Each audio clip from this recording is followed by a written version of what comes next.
കർത്താവിൻ്റെ നാമം വാഴ്ത്തപ്പെടുമാറാകട്ടെ. വന്നുയർന്ന എല്ലാ പ്രിയപ്പെട്ടവർക്കും വന്ദനം. റോമാലേഖനം 10-ാമത്തെ അധ്യായത്തിൻ്റെ പ്രാരംഭ വാക്യങ്ങളാണ് കഴിഞ്ഞ ആഴ്ചയിൽ നമുക്ക് ധ്യാനിപ്പാൻ ഇടയായി തീർന്നത്. റോമാലേഖനം 9, 10, 11 ഈ അധ്യായങ്ങൾ പ്രധാനമായിട്ട് യഹൂദന്മാരുടെ അവിശ്വാസത്തെ പ്രതിപാദിക്കുന്നതാണ് എന്നുള്ളത് നമുക്ക് മനസ്സിലാക്കുവാനായിട്ട് കഴിഞ്ഞു. ദൈവം തിരഞ്ഞെടുത്തതാകുന്ന അല്ലെങ്കിൽ മിശിഹായെ ഈ ഭൂമിയിലേക്ക് കൊണ്ടുവരുവാൻ ദൈവം ഒരു ചാനലായിട്ട് ഉപയോഗിച്ച, അതിനുവേണ്ട എല്ലാ ഉദവികളും നൽകപ്പെട്ട, എല്ലാ പ്രിവിലേജസും ഉണ്ടായിരുന്നിട്ടും ആ പ്രിവിലേജസ് ഒന്നും അവർക്ക് ഒരു പോളിൻ്റെ ഭാഷയിൽ പറഞ്ഞാൽ അതവർക്ക് പ്രയോജനമായിട്ട് ഭവിച്ചില്ല എന്ന് നമ്മൾ മനസ്സിലാക്കുന്നു. ആ ഒരു പ്രധാനപ്പെട്ട ചോദ്യത്തെയാണ് പൗലോസ് ഈ അധ്യായങ്ങളിൽ ഡീൽ ചെയ്യുന്നത് എന്ന് നമുക്ക് പഠിക്കുവാനായിട്ട് മനസ്സിലാക്കി തീർന്നു. നമ്മൾ വേഴ്സ് ബൈ വേഴ്സായിട്ട് പഠിക്കുമ്പോൾ തന്നെ ആ ക്രമമായിട്ട് നമ്മൾ ചിന്തിക്കുമ്പോൾ ഒരു പ്രസംഗം കേൾക്കുന്ന പോലെയല്ല, ഒരു പ്രസംഗം പറയുന്നത് പോലെ പെട്ടെന്ന് ഒരു പോയിൻറ്റിലേക്ക് അതിനൊരു ആപ്ലിക്കേഷനൊക്കെ നൽകി പറയുവാൻ പറ്റുന്ന നിലയിലല്ല നമ്മൾ വേഴ്സ് ബൈ വേഴ്സ് ദൈവവചനം പഠിക്കുമ്പോൾ നമുക്കത് മനസ്സിലാക്കാനായിട്ട് കഴിയുന്നത് എന്ന കാര്യം നമുക്ക് അറിയാമല്ലോ. പ്രത്യേകിച്ച് ഈ റോമാലേഖനം 9, 10, 11 ഈ അധ്യായങ്ങൾ നമുക്ക് മനസ്സിലാക്കുവാൻ അല്പം ബുദ്ധിമുട്ടുള്ള വേദഭാഗങ്ങളാണ് എന്നുള്ളത് നമ്മൾ മനസ്സിലാക്കിക്കൊണ്ട് തന്നെ ആ വേദഭാഗത്ത് നിന്ന് നമുക്ക് മനസ്സിലാക്കുവാനും നമ്മുടെ ജീവിതത്തിൽ നമുക്ക് അപ്ലൈ ചെയ്യുവാനുമുള്ള കാര്യങ്ങൾ ദൈവത്തിൻ്റെ ആത്മാവ് നമ്മെ ഗ്രഹിപ്പിച്ചു തരേണ്ടതിനായിട്ട് താഴ്മയോടെ ദൈവസന്നിധാനത്തിൽ ശ്രദ്ധയോടെ നമുക്ക് ആയിരിക്കാം. ഈ 3 അധ്യായങ്ങൾ, so Paul is dealing with the Jewish unbelief as far as salvation through Christ Jesus is concerned. That is the main topic of these chapters, as we have seen. In chapter 9, Paul said the Jewish unbelief is due to God's purpose of election. That was the reason Paul proposes in chapter 9. Meaning, although there is an ethnic group of people called Israel, Paul says, the Bible makes it very clear, everyone is not a true Israelite. Then he tells who is a true Israelite. And then he goes on to explain God's purpose in electing a few who are truly his. And Paul says that is the reason why not many believe in the Lord Jesus Christ, although they have been blessed with all the privileges. They had all this prejudice against what is already revealed in the scriptures. അപ്പോൾ 9-ാമത്തെ അധ്യായത്തിൽ ദൈവത്തിൻ്റെ തെരഞ്ഞെടുപ്പിൻ പ്രകാരമുള്ള മുൻനിർണയമാണ് Israel മക്കൾക്ക് ഇത്രയും വലിയ പദവികൾ ലഭിച്ചിട്ടും അവർ മിശിഹായെ വിശ്വസിക്കാഞ്ഞത്. ഇസ്രായേലിൻ്റെ ഉള്ളിൽ ഒരു ഇസ്രായേൽ ഉണ്ട്, ഒരു ശേഷിത ഗണമുണ്ട്. ദൈവം അവരെ തെരഞ്ഞെടുത്തു. ആ കാര്യത്തെക്കുറിച്ചൊക്കെ 9-ാമത്തെ അധ്യായത്തിൽ പറഞ്ഞു. സോ 9-ാമത്തെ അധ്യായം എന്നുള്ളത് it is regarding the past. But now Paul comes to the present in chapter 10. 9-ാമത്തെ അധ്യായത്തിൽ ആ ഭൂതകാലത്തെക്കുറിച്ചാണ് പറയുന്നതെങ്കിൽ ദൈവത്തിൻ്റെ മുൻനിർണയപ്രകാരമുള്ള ആ തെരഞ്ഞെടുപ്പിനെക്കുറിച്ചൊക്കെയാണ് പറയുന്നതെങ്കിൽ 10-ാമത്തെ അധ്യായത്തിലേക്ക് വരുമ്പോൾ ആ പ്രസൻറ്റ് ആ വർത്തമാനകാലത്തെക്കുറിച്ചാണ് 10-ാമത്തെ അധ്യായത്തിൽ നമുക്ക് പ്രധാനമായിട്ട് കാണാനായിട്ട് കഴിയുന്നത്. എന്നാൽ 11-ാം അധ്യായത്തിലേക്ക് വരുമ്പോൾ ആ ഫ്യൂച്ചർ ഹോപ്പിനെ കുറിച്ച് നമ്മൾ വായിക്കുന്നുണ്ട്. ആ 11-ാമത്തെ അധ്യായത്തിൽ ആ കാര്യം, in future what will happen to the people of Israel. In future എന്ന് പറയുമ്പോൾ പോള് ആ എഴുതുന്ന ആ പോയിന്റിൽ നിന്നുള്ള ഫ്യൂച്ചർ എന്ന് പറഞ്ഞാൽ കർത്താവിൻ്റെ വരവ് വരെയുള്ള ആ കാലഘട്ടത്തിൽ ഇസ്രയേൽ അവരെക്കുറിച്ചുള്ള ദൈവത്തിൻ്റെ പദ്ധതി എന്താണ്, എങ്ങനെ അവർ ക്രിസ്തുവിൻ്റെ രക്ഷയിലേക്ക് വരും, ഭാവിയെക്കുറിച്ചാണ് 11-ാമത്തെ അധ്യായത്തിൽ നമ്മൾ വായിക്കുന്നത്. So in chapter 9 it is the past, chapter 10 it is the present, and chapter 11 the future hope of the people of Israel as far as salvation in Christ is concerned. ക്രിസ്തുവിലുള്ള രക്ഷയോടുള്ള ബന്ധത്തിൽ അത് വളരെ അണ്ടർലൈൻ ചെയ്ത് പറയാനായിട്ട് ഞാൻ ആഗ്രഹിക്കുക. ക്രിസ്തുവിലുള്ള രക്ഷയോടുള്ള ബന്ധത്തിൽ യഹൂദജാതിയുടെ ഭാവി എന്ത്, അല്ലാതെ വേറെ ഒന്നിനെക്കുറിച്ചും അല്ല 11-ാമത്തെ അധ്യായത്തിൽ പറയുന്നത്. ആ കാര്യം ഞാൻ വളരെ വ്യക്തമാക്കുവാനായിട്ട് ആഗ്രഹിക്കുന്നു. ഓക്കെ, നമ്മൾ 10-ാമത്തെ അധ്യായത്തിൻ്റെ ആരംഭ ഭാഗങ്ങളിൽ കഴിഞ്ഞ ആഴ്ചയിൽ നമ്മൾ ചിന്തിക്കുകയുണ്ടായി. അവർ വളരെ സിൻസിയറാണ്. പോളിന് അവരെക്കുറിച്ച് അത് പറയാനായിട്ട് കഴിയും. His own people, he had such A love and care for his people that he earnestly prays to God. ദൈവത്തോട് പ്രാർത്ഥിക്കുകയാണ് അവർ രക്ഷിക്കപ്പെടണം. എന്നിട്ട് താൻ പറയുകയാണ് അവർ വളരെ സെലസാണ്, പക്ഷെങ്കിൽ അവരുടെ സീൽ അത് it is not based on knowledge.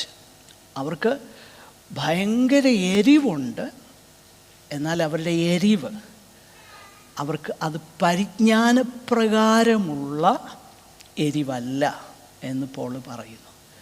അപ്പോൾ സിൻസിയറിറ്റി മാത്രം കാര്യമില്ല, because you may still B sincerely mistaken. ആ കാര്യം പൗലോസ് പറയാം. വളരെ സിൻസിയറാണ്. പോളിനും അതുതന്നെ പറയാനുള്ളത്. താൻ എങ്ങനെയായിരുന്നു തനിക്ക് തന്നെ പറയാനായിട്ട് കഴിയും. എത്ര തീഷ്ണതയോടെയാണ് ആ മതത്തിനു വേണ്ടി താൻ നിലനിന്നത്. എന്നാൽ അതൊന്നും തന്നെ ആ സിൻസിയറിറ്റി ഒന്നും തന്നെ, U can be sincerely mistaken, അതൊന്നും തന്നെ പരിജ്ഞാനപ്രകാരമല്ലെങ്കിൽ അതുകൊണ്ടൊന്നും പ്രയോജനമില്ല. എന്നിട്ട് പൗലോസിലൂടെ പറയുന്ന കാര്യങ്ങൾ നമ്മൾ വായിക്കുന്നു. അതായത് 3-ാമത്തെ വാക്യത്തിലേക്ക് വരുമ്പോൾ അവരുടെ ആ പ്രശ്നം എന്താണ് എന്നുള്ളത് താൻ അവിടെ പറയുകയാണ്. അവരുടെ പ്രധാനപ്പെട്ട പ്രശ്നം, അവർ ചാപ്റ്റർ 10 അവർ ദൈവത്തിന്റെ നീതി അറിയാതെ സ്വന്തം നീതി സ്ഥാപിപ്പാൻ അന്വേഷിച്ചത് കൊണ്ട് ദൈവത്തിന്റെ നീതിക്ക് കീഴ്പ്പെട്ടില്ല.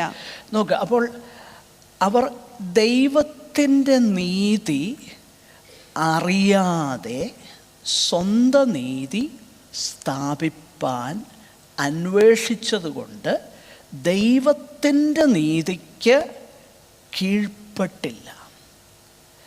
അപ്പോൾ നമ്മളത് കഴിഞ്ഞ ആഴ്ചയിൽ പറയാം. ദൈവത്തിൻ്റെ നീതി എന്താണ് ദൈവത്തിൻ്റെ നീതി? ഒരു വേദഭാഗം കൂടെ പെട്ടെന്നൊന്ന് വായിക്കാം. ഫിലിപ്പി ലേഖനം 3-ാം അധ്യായം അതിൻ്റെ 9-ാം വാക്യം. ഫിലിപ്പിയൻസ്. ഓക്കെ.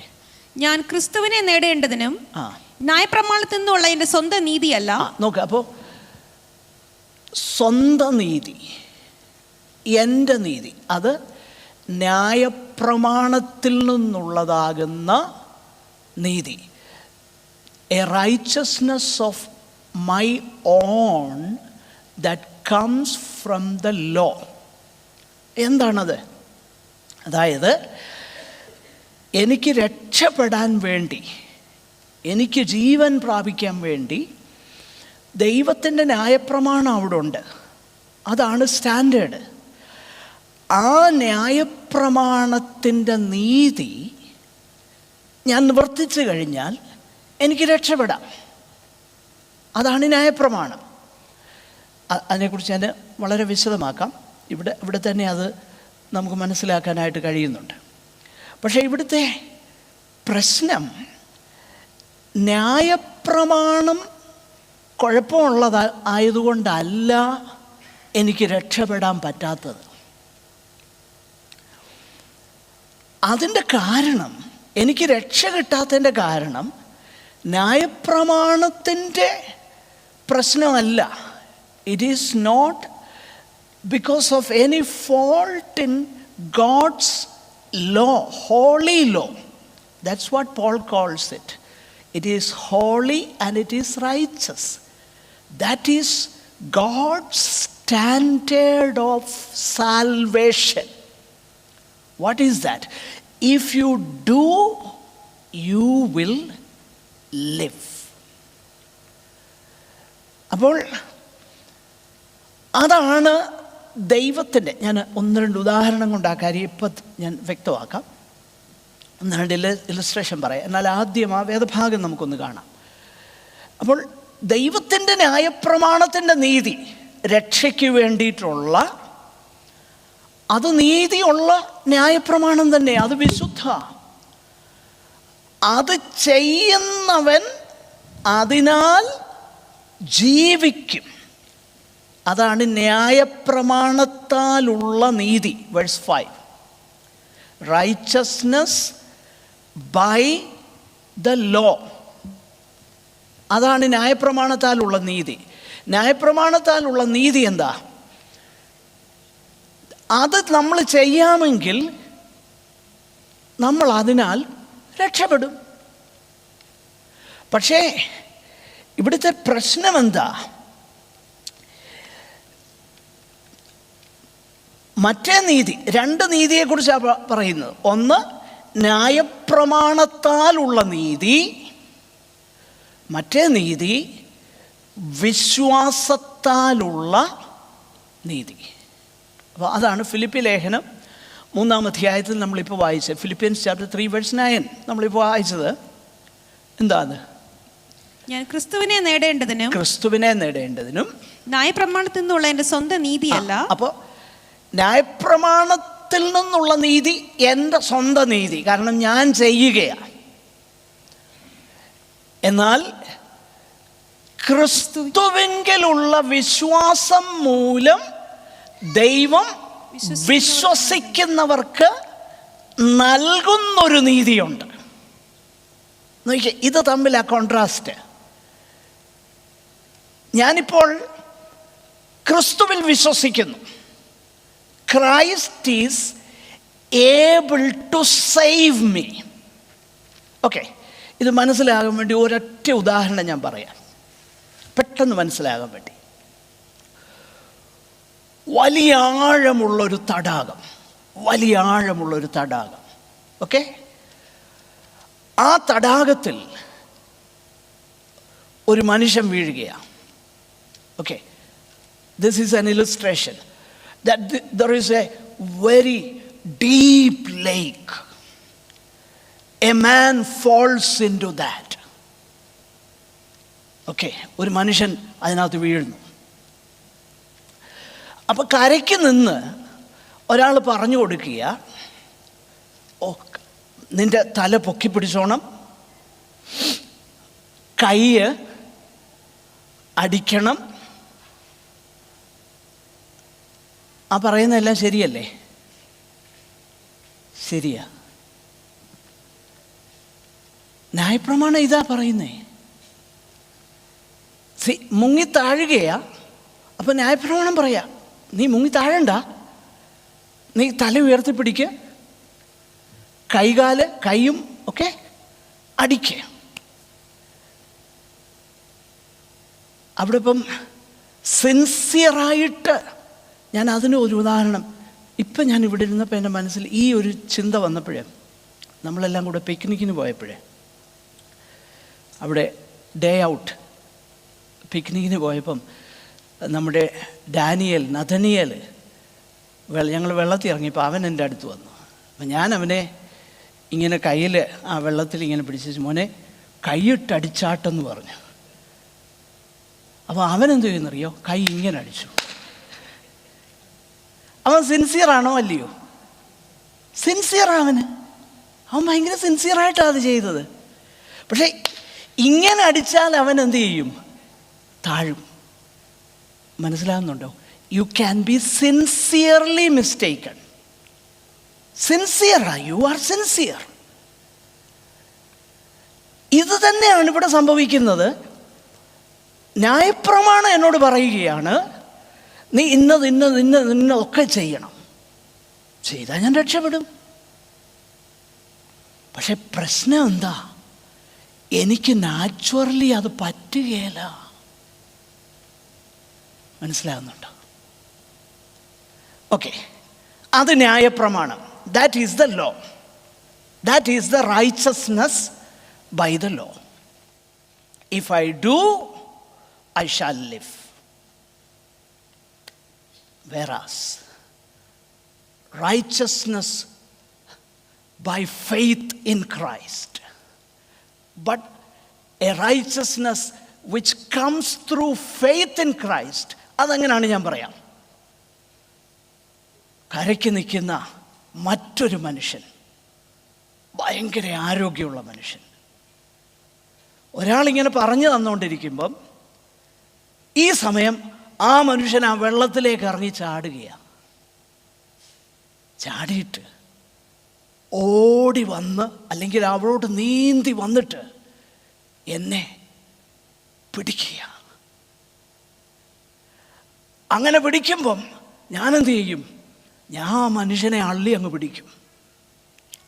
പക്ഷെ ആ മനുഷ്യൻ എന്നേക്കാൾ ആരോഗ്യമുള്ളവനും നീന്തറിയാവുന്നവനും ആകൊണ്ട് ഞാൻ അവിടെ ഒന്നും ചെയ്യുന്നില്ല. ഞാൻ ഒറ്റ കാര്യമേ ചെയ്തുള്ളൂ. ഞാൻ താണോണ്ടിരുന്ന, ഞാൻ കൈയിട്ടടിച്ചിട്ടും താണോണ്ടിരുന്ന ഞാൻ ആ മനുഷ്യൻ വന്നപ്പോൾ അദ്ദേഹത്തെ കയറി പിടിച്ചു. അദ്ദേഹം എന്നെ സേഫ്ലി കരയിൽ കൊണ്ടുവന്നു. മനസ്സിലായോ? ഇതാണ് വിശ്വാസത്താലുള്ള നീതി. അതാണ് വളരെ ഭയങ്കര കോൺട്രാസ്റ്റാണ്.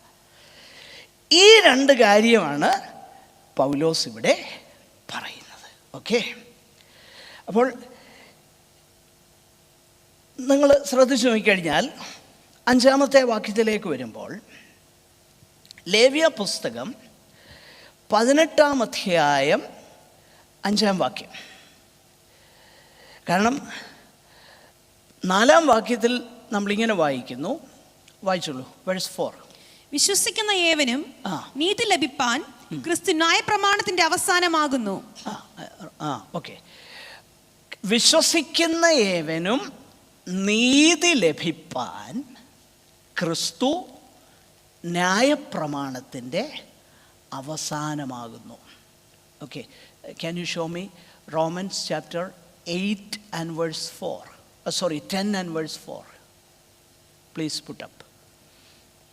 Romans 10 verse 4. Okay. വിശ്വസിക്കുന്നു. For Christ is the end of the law for righteousness to everyone who believes. നോക്കിയേ, അപ്പോൾ ക്രിസ്തു എന്ത് ചെയ്തു? ഇവിടെ ക്രിസ്തു ന്യായപ്രമാണത്തിൻ്റെ അവസാനമാകുന്നു എന്ന് പറയുന്നതിൻ്റെ അർത്ഥം എന്താ? ഒന്നുകിൽ നമുക്ക് പറയാം, കർത്താവ് ആ ന്യായപ്രമാണം he fulfils, he is the goal of the law. ആ അർത്ഥം അതിനുണ്ട്. എന്നാൽ പൗലോസ് ഇവിടെ അർത്ഥമാക്കുന്നത് എന്തെന്നറിയാമോ? ക്രിസ്തു ആ സമ്പ്രദായത്തിന് അറുതി വരുത്തി. എങ്ങനെ? ക്രൂശിൽ. കാരണം ഇനിയും ന്യായപ്രമാണത്തിൻ്റെ പ്രവൃത്തികളാൽ രക്ഷിക്കപ്പെടാനായിട്ട് എനിക്ക് ശ്രമിക്കേണ്ട കാര്യമില്ല. കാരണം ക്രിസ്തു ന്യായപ്രമാണത്തിൻ്റെ അവസാനമാകുന്നു. Christ is the end of the law. അതാണ് പോൾ പറയുന്നത്. എന്നിട്ട് നമ്മൾ ശ്രദ്ധിച്ചാൽ രണ്ട് നീതി തമ്മിലുള്ള കോൺട്രാസ്റ്റിനെ കുറിച്ച് പറയുക. 5-ാം വാക്യത്തിൽ ന്യായപ്രമാണത്താലുള്ള നീതി, അതിന് മോശയുടെ so Paul is taking the verses from the first 5 books of Moses. Number 1, he takes chapter 18 of Leviticus and verse 5. It says, ആകയാൽ എന്റെ ചട്ടങ്ങളും ന്യായങ്ങളും നിങ്ങൾ പ്രമാണിക്കണം, അവയെ ചെയ്യുന്ന മനുഷ്യൻ അവയാൽ ജീവിക്കും, ഞാൻ യഹോവയാകുന്നു. അതാ ന്യായപ്രമാണം. നിങ്ങൾ എന്ത് ചെയ്യണം? എൻ്റെ ചട്ടങ്ങളും പ്രമാണങ്ങളും എല്ലാം അത് നിങ്ങൾ ചെയ്യാമെങ്കിൽ നിങ്ങൾ ജീവിക്കും, ഒരു സംശയവുമില്ല. പക്ഷേ പ്രശ്നം എന്നാണെന്നറിയാമോ? നമുക്കാർക്കും പറ്റുകയില്ല. കാരണം റോമൻസ് 8:3. Why? ജഡത്താലുള്ള ബലഹീനത നിമിത്തം ന്യായപ്രമാണത്തിന് കഴിയാത്തതിനെ സാധിപ്പാൻ. ജഡത്താലുള്ള ബലഹീനത, പാപം നിമിത്തം ദൈവത്തിൻ്റെ ന്യായപ്രമാണം നിവർത്തിച്ച് രക്ഷപ്പെടാൻ ഒരു മനുഷ്യനും കഴിയത്തില്ല. അപ്പം നമ്മൾ ചോദിക്കും, എന്തിനാ ന്യായപ്രമാണം തന്നത്?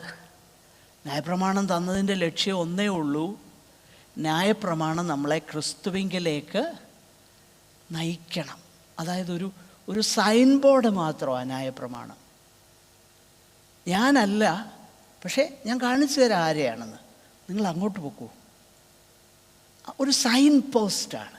അതാണ് ന്യായപ്രമാണം രക്ഷയോടുള്ള ബന്ധത്തിൽ ഫങ്ഷൻ ചെയ്യുന്നത്. അങ്ങനെയാണ് ഫങ്ഷൻ ചെയ്യുന്നത്. ഓക്കെ, അതാണ് first use of the law എന്ന് നമുക്ക് പറയാൻ പറ്റുന്നത്. ന്യായപ്രമാണം നമ്മളെ സംബന്ധിച്ചിടത്തോളം അതിൻ്റെ ഫസ്റ്റ് യൂസ് അതാണ്. പിന്നെ ന്യായപ്രമാണത്തിന് പിന്നെന്താ സ്ഥാനം? ന്യായപ്രമാണത്തിന് പിന്നെയും സ്ഥാനമുണ്ട്. കാരണം ആ മോറൽ കോഡാണ്. ആ മോറൽ കോഡുണ്ടല്ലോ, ഇന്നതുപോലെ നിങ്ങൾ ജീവിക്കണം, ഇന്നതുപോലെ ആയിരിക്കണം നിങ്ങളുടെ ചിന്ത. ഇതെല്ലാം ആ മോറൽ കോഡുണ്ടല്ലോ. ചിന്തയെക്കുറിച്ച് ന്യായപ്രമാണം പറയുന്നുണ്ട്. മോഹിക്കരുത്, ഇല്ലേ? ചിന്ത ആരും അറിയുന്നില്ല. അപ്പോൾ ആ മോറൽ കോഡ് ഇന്നും ആപ്ലിക്കബിളാണ്. എന്തിനു വേണ്ടി? ശുദ്ധീകരണത്തിനു വേണ്ടി. കാരണം ആ മോറൽ കോഡാണ് എനിക്ക് പറഞ്ഞു തരുന്നത് ദൈവത്തിന് പ്രസാദകരമാകുന്ന ജീവിതം ഇങ്ങനെയാണെന്ന് ന്യായപ്രമാണം എനിക്ക് പറഞ്ഞു തരികയാണ്. ഞാൻ അത് കാണുമ്പോഴാണ് മനസ്സിലാകുന്നത്, അയ്യോ, ദൈവത്തിന് പ്രസാദകരമാണോ എൻ്റെ ജീവിതം? Okay, that is how the law functions. ഈ ഹൈപ്പർ ഗ്രേസിൻ്റെ പ്രശ്നം എന്നറിയാം. ഹൈപ്പർ ഗ്രേസിൻ്റെ പ്രശ്നം, Christ is the end of the law. ഇനിയിപ്പോൾ ലോ മുഴുവൻ പോയി, ഇപ്പോൾ ലോ ഓഫ് ലവ് ആണ് എന്ന് പറയുന്നത്. അതൊരു ഭയങ്കര ഡേഞ്ചറസാണ്. ഒരു കുറച്ചു കാലം മുമ്പ് ഞാൻ മനസ്സിലാക്കിയ ഒരു കൾട്ട് ഗ്രൂപ്പിൻ്റെ, നിങ്ങൾ നെറ്റിലൊക്കെ സെർച്ച് ചെയ്താൽ ഡിസ്ഗസ്റ്റിംഗ് ആണ്, ബട്ട് സ്റ്റിൽ കർത്താവിൻ്റെ പേരിൽ ഉണ്ടായിരുന്ന ഒരു കൾട്ട് ഗ്രൂപ്പ്. ഓസ്ട്രേലിയ വരെ ഉണ്ടായിരുന്നു. ഇപ്പോൾ അധികം ഇല്ല, അറ്റ്ലീസ്റ്റ് പരസ്യമായിട്ട് അതുപോലെ ഇല്ല. ചിൽഡ്രൻ ഓഫ് ഗോഡ് എന്ന് പറഞ്ഞൊരു കൾട്ട് ഗ്രൂപ്പ് ഉണ്ട്. ഭയങ്കര അസന്മാർഗികത, അശുദ്ധി. ഞാൻ പറഞ്ഞത്, ലോ പോയിട്ട് ഇപ്പം ലോ ഓഫ് ലവ് ആണ് വന്നേക്കുന്നത്. അപ്പോൾ ഒരു മോറൽ റെസ്ട്രിക്ഷനും ഇല്ലാത്ത ജീവിതമല്ല ക്രിസ്തീയ ജീവിതം. അപ്പം ലോ എന്നോട് കാണിച്ചു തരികയാണ് ദൈവത്തിൻ്റെ ഇഷ്ടപ്രകാരം ഞാൻ എങ്ങനെയാണ് ജീവിക്കേണ്ടതെന്ന് ലോ എനിക്ക് പറഞ്ഞു തരിക. അങ്ങനെയാണ് ലോ ഫങ്ഷൻ ചെയ്യുന്നത്. കാരണം ന്യായപ്രമാണത്തിന് എന്തില്ല? നീക്കമില്ല, നിവൃത്തിയേ ഉള്ളൂ. As a way of salvation Christ has done away with the law. ക്രിസ്തു ന്യായപ്രമാണത്തിൻ്റെ അവസാനമാകുന്നു. ഓക്കെ, എന്നിട്ട് അതുകൊണ്ടാണ് പോൾ പറയുന്നത് അത് ചെയ്യുന്ന മനുഷ്യൻ അതിനാൽ ജീവിക്കും. എന്നാൽ 6-ാം വാക്യം, 6ഉം 7ഉം വാക്യം. അപ്പം ആദ്യം 5-ാം വാക്യത്തിൽ ന്യായപ്രമാണത്താലുള്ള നീതി. എന്താ ന്യായപ്രമാണത്താലുള്ള നീതി? അത് ചെയ്യുന്നവൻ അതിനാൽ ജീവിക്കും. ഇനിയും വിശ്വാസത്താലുള്ള നീതി എങ്ങനെ? 6ഉം 7ഉം. വിശ്വാസത്താലുള്ള നീതിയോ ഇവണ്ണം പറയുന്നു, ക്രിസ്തുവിനെ ഇറക്കണമെന്ന് വിചാരിച്ച് ആ സ്വർഗത്തിൽ കയറുമെന്നോ, ക്രിസ്തുവിനെ മനുഷ്യരുടെ ഇടയിൽ നിന്നും കയറ്റണമെന്ന് വിചാരിച്ച് ആർ പാതാളത്തിൽ ഇറങ്ങുമെന്നോ നിന്റെ ഹൃദയത്തിൽ പറയരുത്. എന്നാൽ അതെന്തു പറയുന്നു? വചനം നിനക്ക് സമീപമായി, നിന്റെ വായിലും നിന്റെ ഹൃദയത്തിലും ഇരിക്കുന്നു. സോ പോൾ ഈസ് ആദ്യം ന്യായപ്രമാണത്താലുള്ള നീതിക്ക് ഉദ്ധരിക്കുന്ന വാക്യം ലേവ്യ പുസ്തകം 18:5 ആണെങ്കിൽ, വിശ്വാസത്താലുള്ള നീതിയെക്കുറിച്ച് പറയാനായിട്ട് പൗലോസ് ഉദ്ധരിക്കുന്നത് ആവർത്തന പുസ്തകം 30-ാം അധ്യായം 11 മുതൽ 14 വരെയുള്ള വാക്യങ്ങളാണ്. So in verse 5 Paul is speaking about righteousness by law and he is proving it from Leviticus chapter 18 and verse 5. Whereas when he speaks about the righteousness by faith, he also again he quotes from Moses, this time from Deuteronomy chapter 30 verses 11 to 14. ഇവിടെ ഡ്യൂട്രോണമിയിൽ, അതായത് ആവർത്തന പുസ്തകത്തിൽ മോശ അവരോട് പറയുക, മോശയുടെ final farewell മെസ്സേജാണ് സത്യത്തിൽ ആവർത്തന പുസ്തകം.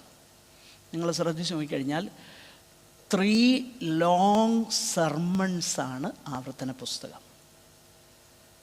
കനാൻ നാട്ടിലോട്ട് അവർ പ്രവേശിക്കുന്നതിന് മുൻപേ ഫൈനൽ ഫെയർവെൽ അഡ്രസ്സ് ഉണ്ടല്ലോ, അതാണ് ആവർത്തനം. മോശയുടെ ഫെയർവെൽ അഡ്രസ്സാണ് ആവർത്തന പുസ്തകം.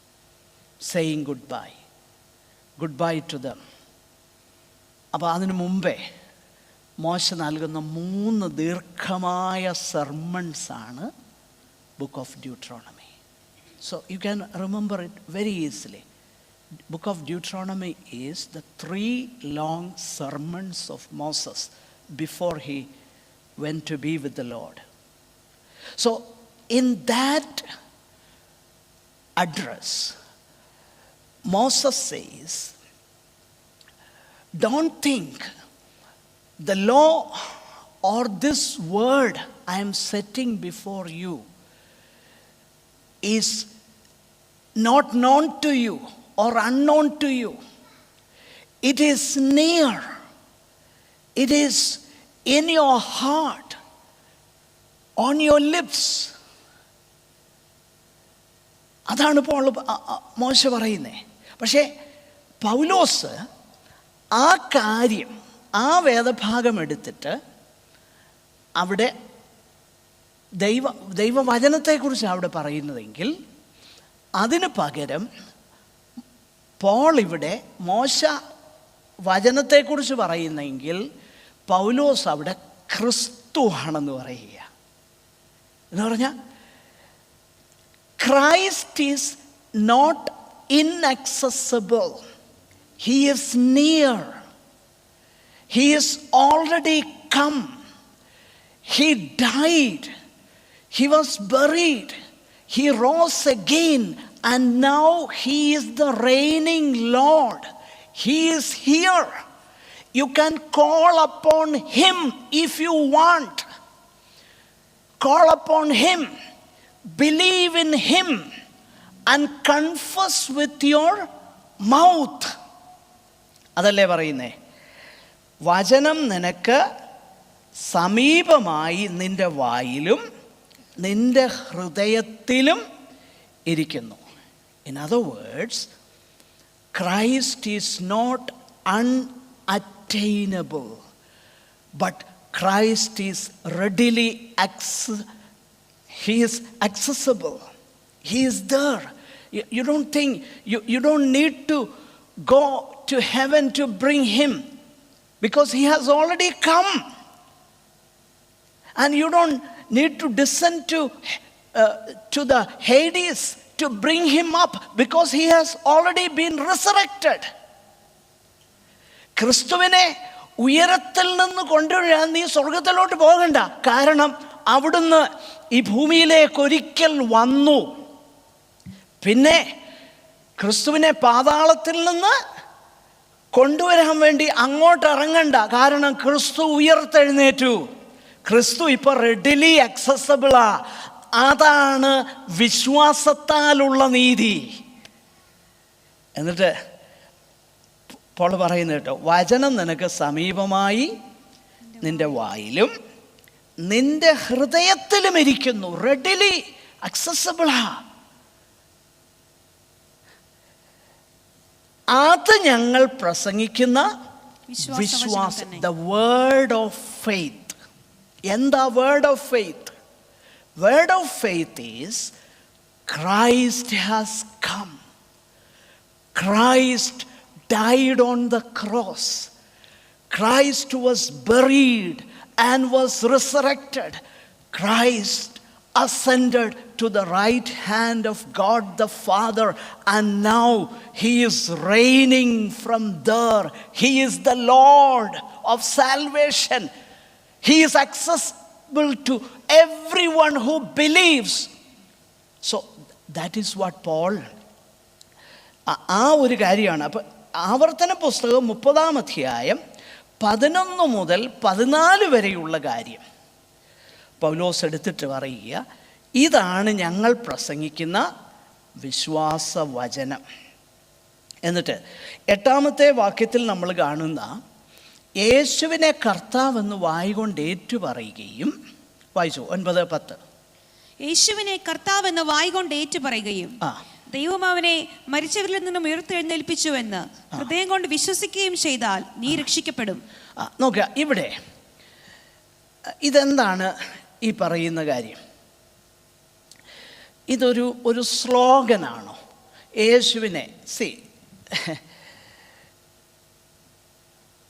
heart and mouth,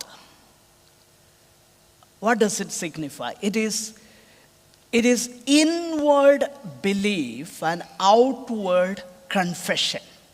Inward belief and outward confession. It belongs together.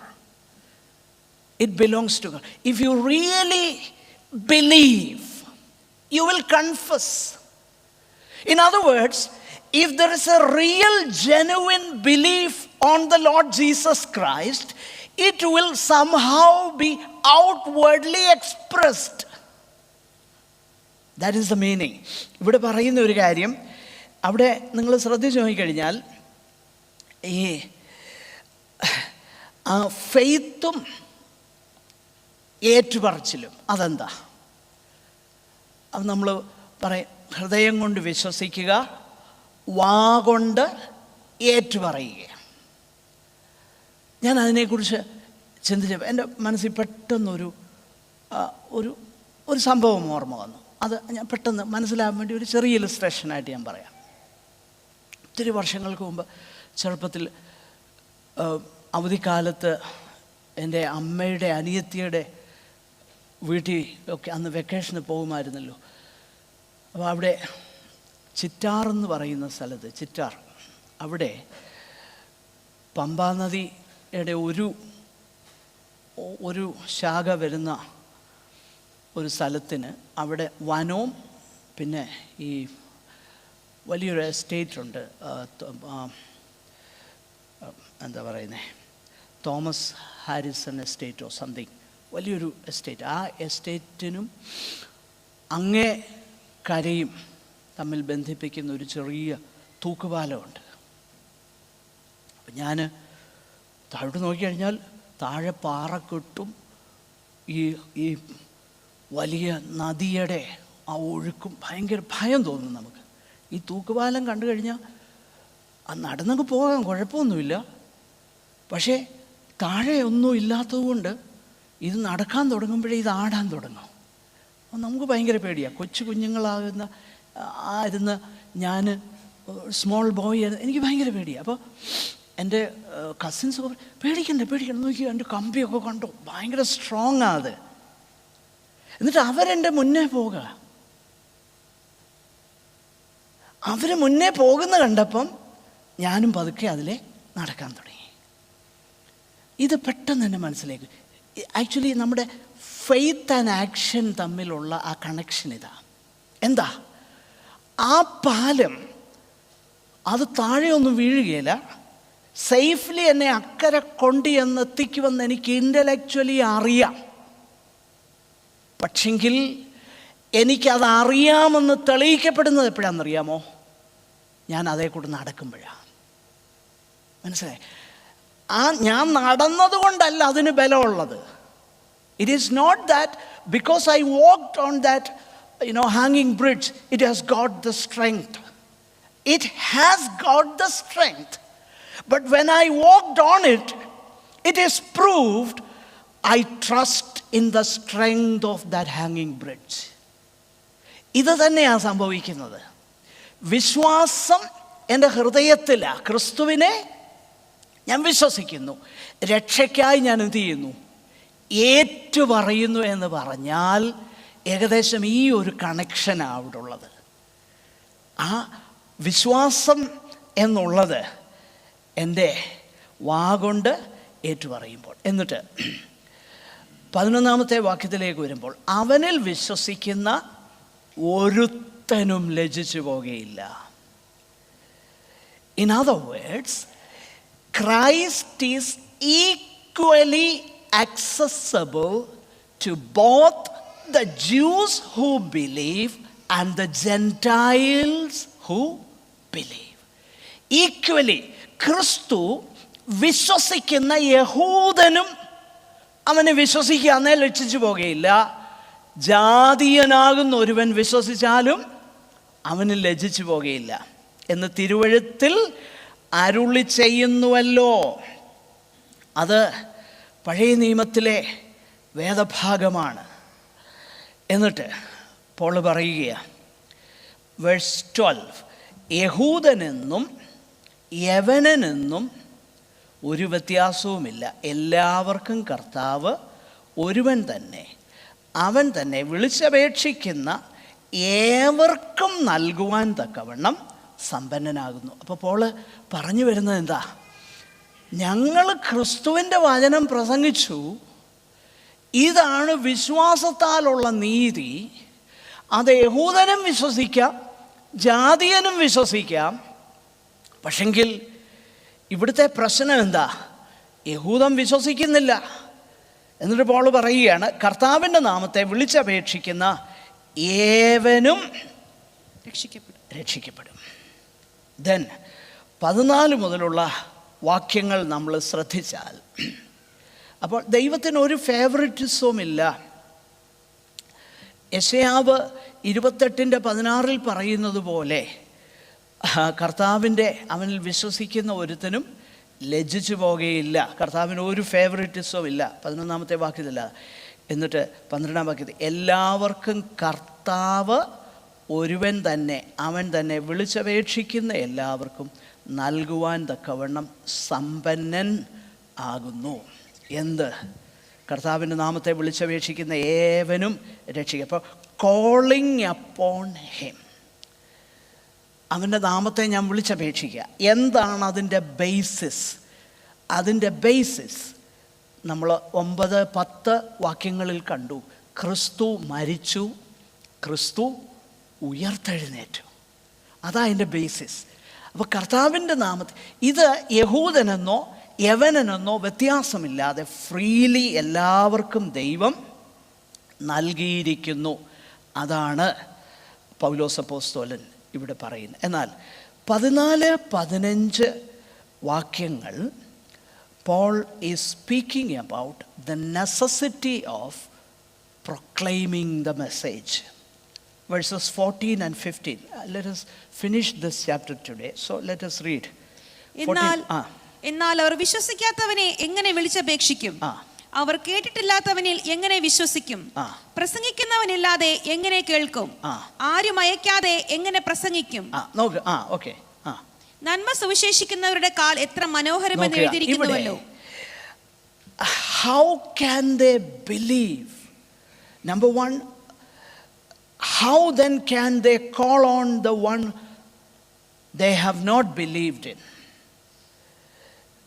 Then second question, how can they believe in the one whom they have not heard? And thirdly, how can they hear without someone preaching? And fourthly, how can they preach unless they are sent? അപ്പോൾ സുവിശേഷത്തിൻ്റെ പ്രസംഗത്തിൻ്റെ ആവശ്യകതയെക്കുറിച്ച് പൗലോസ് പറയുക. എന്നിട്ട് 15-ാമത്തെ വാക്യത്തിൽ പറയുക, നന്മ സുവിശേഷിക്കുന്നവരുടെ 15-ാമത്തെ verse 15. നന്മ സുവിശേഷിക്കുന്നവരുടെ കാൽ എത്ര മനോഹരമെന്ന് എഴുതിയിരിക്കുന്നു. This is a quotation from Isaiah chapter 52 verse 7.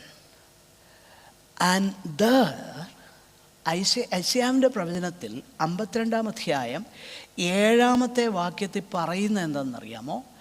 ബാബിലോണിൽ നിന്ന് നിങ്ങൾ തിരിച്ചു വരും. അപ്പോൾ പറയുക, ആ സുവാർത്തദൂതിയുടെ കാൽ പർവ്വതങ്ങളിൽ എത്ര മനോഹരം. അങ്ങനെയെങ്കിൽ സുവിശേഷം അവിടെ പോൾ അധികം എലാബറേറ്റ് ചെയ്യുന്നില്ല. So how much more beautiful are the feet of the preachers of the gospel. So സുവിശേഷം എന്ന മീൻസിലാണ് ക്രിസ്തുവിനെ വിശ്വസിപ്പാൻ നമുക്ക് കഴിയുന്നത്. ഓക്കെ, ഇതെല്ലാം പോൾ പറയുന്നത് ഇസ്രായേലിൻ്റെ അൺബിലീഫിനോടുള്ള ബന്ധത്തിലാണെന്നുള്ള കാര്യം നിങ്ങൾ മറക്കരുത്. ഓക്കെ, അല്ലാതെ ഒരു വാക്യൂമിലല്ല അത് പറയുന്നത്. എന്നിട്ട് എങ്കിലും എല്ലാവരും സുവിശേഷം അനുസരിച്ചിട്ടില്ല. ഓക്കെ, അപ്പോൾ ഇത് ഇസ്രായേലിനോടുള്ള ബന്ധത്തിലാണ് പറയുന്നത്.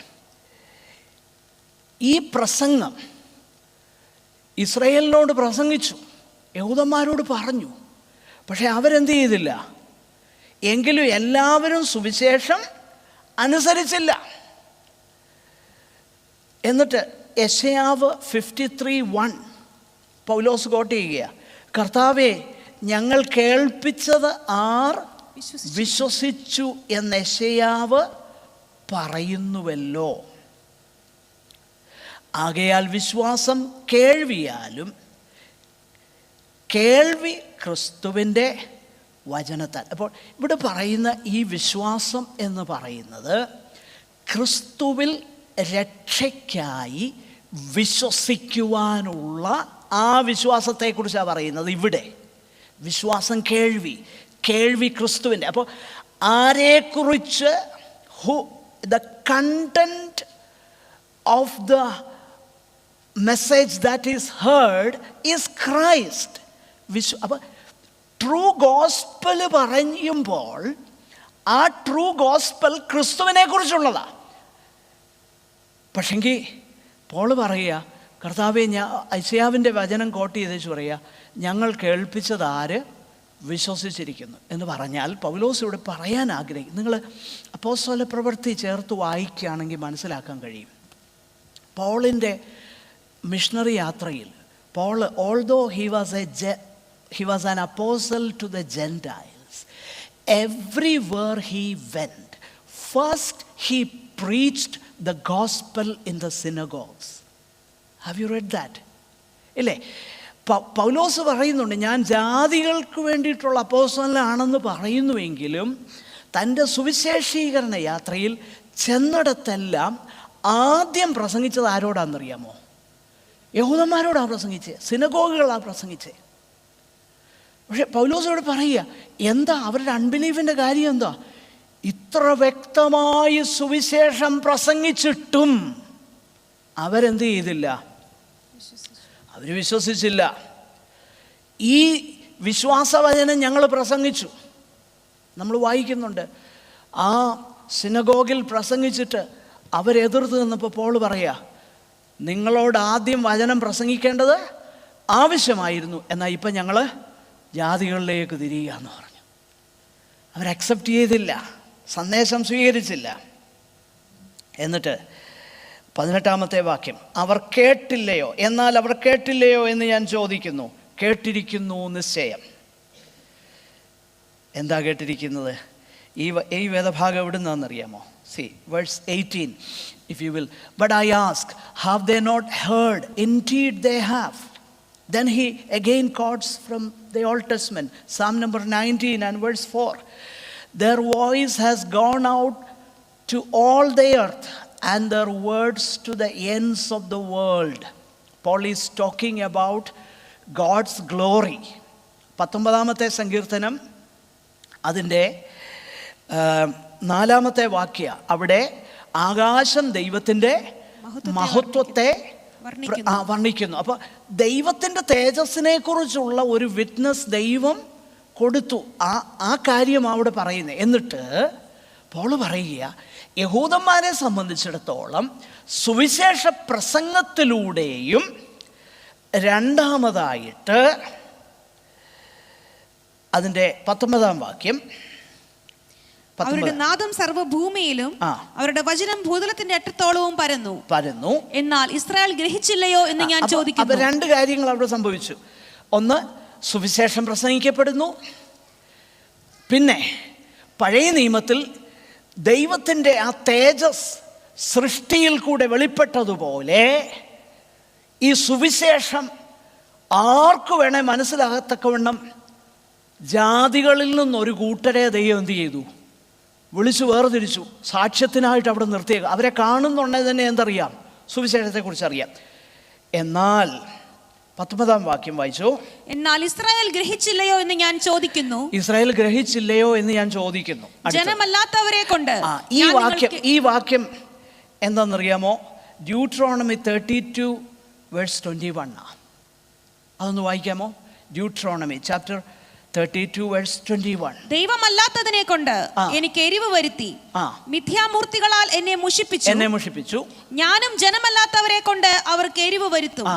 മൂഢജാതിയെ കൊണ്ട് അവരെ മുഷിപ്പിക്കും. മൂഢജാതിയെ കൊണ്ട് ഞാൻ അവരെ എന്ത് ചെയ്യും? മുഷിപ്പിക്കും എന്ന് പറഞ്ഞാൽ ഇതേ കാര്യമാണ് നമ്മൾ കണ്ടു ഹോശേയയുടെ പ്രവചനത്തിൽ. ജനമല്ലാത്തവരെ ഇനി ഞാൻ എന്ത് വിളിക്കും?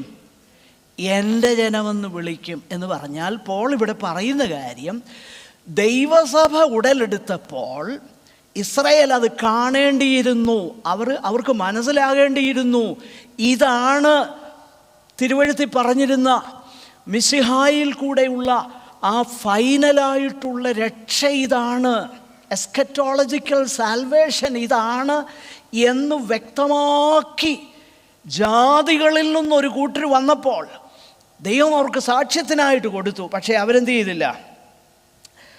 അവരത് ഇഗ്നോർ ചെയ്തു. വേഴ്സ് 20 എന്നൊന്നാമത് മോശ പറയുന്നു, യെശയ്യാവോ, എന്നെ അന്വേഷിക്കാത്തവർ എന്നെ കണ്ടെത്തി, എന്നെ ചോദിക്കാത്തവർക്ക് ഞാൻ പ്രത്യക്ഷനായി എന്ന് ധൈര്യത്തോടെ പറയുന്നു. ഇതാ ദൈവത്തിന്റെ കൃപ. ഇത് ആരെ കുറിച്ചാണ് പറയുന്നതെന്നറിയോ? This quotation is from Isaiah 65:1 following. എന്നെ അന്വേഷിക്കാത്തവർ എന്നെ കണ്ടെത്തി, എന്നെ ചോദിക്കാത്തവർക്ക് ഞാൻ. അപ്പോൾ God's initiation of grace was there from the beginning. God graciously goes after a people, and that is exactly what is recorded about their patriarch Abraham. When he was still in Mesopotamia, the God of glory appeared to him. It was God's initiation altogether. It is grace right from the beginning. God graciously reveals himself to an idolater, an idol maker, God reveals himself. ഇതാണ് ദൈവത്തിൻ്റെ കൃപ. എന്നെ, യെശയ്യാവ് 65:1 എന്നെ അന്വേഷിക്കാത്തവർ എന്നെ കണ്ടെത്തി, എന്നെ ചോദിക്കാത്തവർക്ക് ഞാൻ പ്രത്യക്ഷനായി എന്ന് ധൈര്യത്തോടെ പറയുന്നു. വേഴ്സ് 21 അതോടെ വായിച്ച് നമുക്ക് അവസാനിപ്പിക്കാം. ഇസ്രായേലിനെ കുറിച്ചോ അനുസരിക്കാത്തതും മറുത്തു പറയുന്നതുമായ ജനത്തിങ്കിലേക്ക് ഞാൻ ഇടവിടാതെ കൈ നീട്ടി എന്നവൻ പറയുന്നു. അതും again it is from Isaiah 65:2. What is that? സ്വന്തം വിചാരങ്ങളെ അനുസരിച്ച് ആകാത്ത വഴിയിൽ നടക്കുന്ന മത്സരമുള്ള ജനത്തിങ്കിലേക്ക് ഞാൻ ഇടവിടാതെ കൈ നീട്ടുന്നു. ഞാൻ സത്യത്തിൽ എന്താണെന്നറിയാമോ? അത് അവരെ ശിക്ഷിക്കുകയല്ല ചെയ്യുന്നത്. whether they will come back to me or not, with open hands. Yahweh, with open hands, with expectation, with hands wide open, will they come to me. അവരിലേക്ക് ഞാൻ എന്ത് ചെയ്യുക? കൈ നീട്ടുകയാണ്. ഇപ്പോൾ പോൾ ഇവിടെ പറഞ്ഞു വെക്കുന്നത് എന്നാണെന്നറിയാമോ? ഇപ്പോൾ ഇസ്രയേലിൽ കാണുന്ന ഈ അവിശ്വാസം, the present unbelief of Jewish people, it is their own responsibility. It is wilful disbelief. ഞാൻ പറഞ്ഞല്ലോ, ഇസ്രായേലിൻ്റെ പാസ്റ്റ്, പ്രസൻറ്റ് ആൻഡ് ഫ്യൂച്ചർ. എന്നാൽ ഫ്യൂച്ചറിനെ കുറിച്ച് 11-ാമത്തെ അധ്യായത്തിലാണ് പോൾ പറയുന്നത്. അതെന്താണെന്ന് ഞാൻ അടുത്ത ആഴ്ചയിൽ നമുക്ക് ചിന്തിക്കാം. എന്നാൽ ഈ വേദഭാഗമൊക്കെ നമ്മൾ മനസ്സിലാക്കുമ്പോൾ ഒരു കാര്യം നമ്മൾ മനസ്സിലാക്കണം. ആ ഇസ്രായേലിനെ കുറിച്ച് പറയുമ്പോഴും കൃപയാൽ, വിശ്വാസത്താലുള്ള ആ രക്ഷ സൗജന്യമായിട്ട്, അത് ദൈവത്തിൻ്റെ ഇനിസിയേഷനാണ് എന്നുള്ളത് നമ്മൾ കാണുകയാണ്. എന്താണത്? എന്നെ അന്വേഷിക്കാത്തവർ എന്നെ കണ്ടെത്തി. ദൈവം നമുക്ക് തന്ന ആ രക്ഷ എത്ര വലുതാണ്. അന്വേഷിക്കാത്തവർ എന്നെ കണ്ടെത്തി, എന്നെ ചോദിക്കാത്തവർക്ക് ഞാൻ. ഇതല്ലേ നമ്മുടെ രക്ഷയുടെ സ്റ്റോറി? അല്ലേ? ഇതല്ലാതെ മറ്റെന്താ? നമ്മളാരും തന്നെ, ഓഫ് കോഴ്സ്, എൻ്റെ വലിയപ്പച്ചൻ മുതൽ പെന്തക്കോസ്ത് വിശ്വാസത്തിൽ വന്നവരാ. പക്ഷേ എന്നും കണ്ട് ഞാൻ രക്ഷിക്കപ്പെടണമെന്നൊന്നും ഗ്യാരണ്ടി ഒന്നുമില്ല, ഒരു ഗ്യാരണ്ടിയില്ല. പക്ഷേ God in his Mercy saved me. God in his Mercy saved U. നിങ്ങളിൽ പലരുടെയും വീടിൻ്റെ അല്ലെങ്കിൽ ആ പശ്ചാത്തലം നോക്കിയാൽ നിങ്ങളാരും ചിലപ്പോൾ ഒരു തലമുറയ്ക്ക് പെന്തക്കോസ്ത് വിശ്വാസികളൊന്നുമല്ല. പക്ഷേ ദൈവത്തിൻ്റെ കരുണ എത്ര! അതുകൊണ്ടാണ് രക്ഷയെക്കുറിച്ച് നമ്മൾ ഓർക്കുമ്പോൾ, ദൈവത്തിൻ്റെ ആ മഹാകരുണയെക്കുറിച്ച് നമ്മൾ ധ്യാനിക്കുമ്പോൾ അതിന് നന്ദിയുള്ളവരായിട്ട് ജീവിപ്പാൻ നമുക്കിടയാക്കണം. ഈ വചനങ്ങളാൽ കർത്താവ് നമ്മെ സഹായിക്കട്ടെ. I think I have tried my best to make it clear to you, but may the Holy Spirit of God throw more light on it so that we may enjoy the word, the meat of the word, and we may praise God for that. കർത്താവ് നമ്മെ ഈ വചനങ്ങളാൽ അനുഗ്രഹിക്കട്ടെ. നമുക്ക് വീണ്ടും പ്രാർത്ഥിക്കാം. സഹോദരന്മാരെല്ലാവർക്കെങ്കിലും ഒരാൾക്ക് പ്രാർത്ഥിച്ച് അവസാനിപ്പിക്കാം.